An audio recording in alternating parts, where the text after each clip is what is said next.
So recently I was at Mardi Gras with my immersion coach. I was running a program down there. By the way, if you haven't checked it out, go to rsdimmersion.com. It's a great program.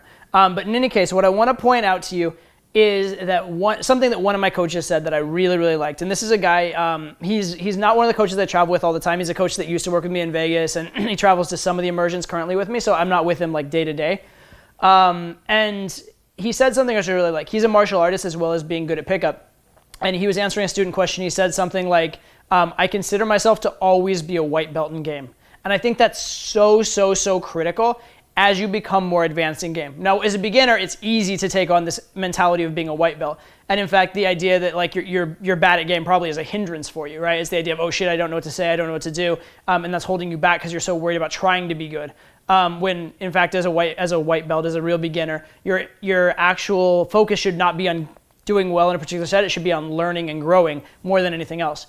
But especially as you get better at game, it's so easy to get your ego attached to the idea of being better at game. Like imagine me, right? I've been doing game for 17 years. 17 years, that's a long fucking time, okay? That's half of my life, essentially. Like literally half of my life I didn't do game, half of my life I've done game. That's such a long time. Like I almost can't imagine myself pre-game at this point, okay? So it's kind of a cemented part of my identity. Now, when that's the case, and you have a bad set or a few bad sets in a row, it's easy to think, what the fuck? 17 years and I suck at this? And it's easy to kind of get in your head. It's easy to kind of start to get frustrated. It's easy to kind of wonder if like all that magic of all those years was just luck. It's pretty crazy what it can do to you. And the problem is that when you're attached to the results and you're like, I gotta get this so that I can prove to myself that those years are worth it, so I can prove to myself I'm still good, you've become outcome dependent in a worse way than usual. Like a lot of guys are outcome dependent in the sense of like they're too concerned about the interaction going well for its own sake, and that's kind of bad. But when you're concerned about the interaction going well to prove to you that you're still enough, or to prove to you that you still have game, or that like all that work and all those years were like actually worth something, that's problematic as a philosophy to say the least. And it definitely, it's almost impossible to have a good interaction when that's what's going through your head. And so I find it necessary personally, and most guys who are really good at game, who continue to improve and hit the upper stratospheres of game, I think find it necessary to remember that idea that it's all about learning first. Excuse me. There's this phrase, this kind of philosophy that says like your best set now will be your average set in 6 months. And that's easier to think of when you're a beginner. When you're a beginner, that's easy because you don't know that much. When you get more advanced, it's not necessarily even completely true, but the fact of the matter is that you can make massive strides in 6 months if you're going strong, and you can elevate your game in huge ways.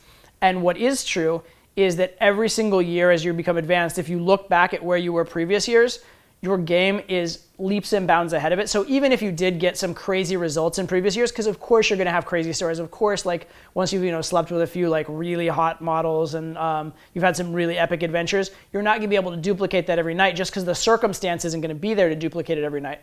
But your actual game still is growing at a tremendous rate. And so given that, and given that your best relationships will come from when you are at your best and when you do really bring it, understand that what's possible for you now is tremendously greater than what was possible for you a year ago, 2 years, 3 years, 4 years ago, or 6 months ago if you're 6 months in, okay? You've made this massive growth, and there's no way you'd want to go back, right? And so there's this idea that what you can get now, you think of it as the absolute epitome, but in 3 years from now, your game will be unrecognizably better as well. And that's what you have to keep in mind, is that your future self is so much better than your current self. Your future self in game has so much more ability that whatever you are capable of doing today is basically irrelevant in comparison to that, okay? So the biggest thing that you can have come out of a night is not getting laid, right? Getting laid is great, especially getting laid with a hot girl is great. Getting laid with a new girl who becomes a wonderful girlfriend is even greater. But the biggest thing you can get out of game in a night is if you have a big revelation. If you have a big epiphany, you have a big shift in your mentality, you learn something fundamental that's gonna help you in every single set, or that's gonna be a building block for that next big leap. And so that's what you should really be looking for as your outcome dependence. You should be outcome dependent for, am I learning and am I growing? Not outcome dependent for, how does this affect my ego? And not really outcome dependent as much for can I get the girl? But even can I get the girl is better than it's about your ego, okay? So get rid of that ego. Take on the mentality that you are a beginner at all times and you are learning, because that truly is the greatest value you can get at any given time in game from any given night. I'll give you, to kind of round this out, a sort of mental model or a little like trick question that I ask a lot of times, which is if you could get 1% better at game, if you went out every night for a year and you could get 1% better at game every time you go out. So whatever your current level is, you get 1% on top of that. And then you get whatever that current level is, 1% on top of that each time you go out. How much would you improve in game in the course of a year? And the answer is not 365%, which would already be a lot. It's 3,800% because of the compounding effect, okay?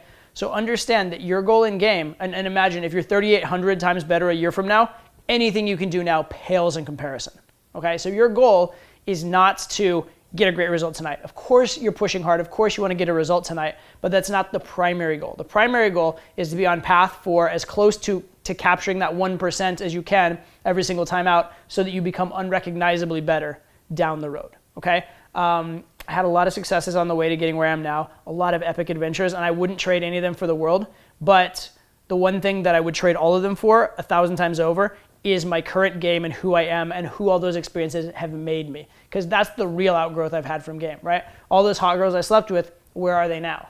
Well, they're in me, in my experience, in who I've become. That's where they are, and that's what I've truly gotten out of game, even more so than all the wonderful sex and the adventures.